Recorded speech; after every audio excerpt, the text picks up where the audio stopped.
এই যে রমজান মাসে কিন্তু সবারই একটা প্রবলেম হয়।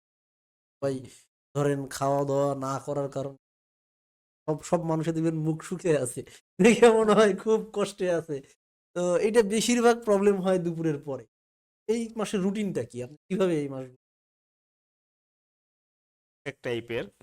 আগে বলুন, পড়াশোনা আসছে চাকরি করা, অফিস করা ভালোই লাগে না। পড়াশোনার সময় একটা শুধু এরকম সারা রাত পড়াশোনা করি। সকালে উঠে পুরো রাত পর্যন্ত পড়া, জোহরের নামাজের পর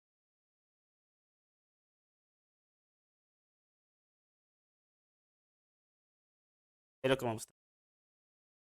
তার মধ্যে সারা রাত পড়া।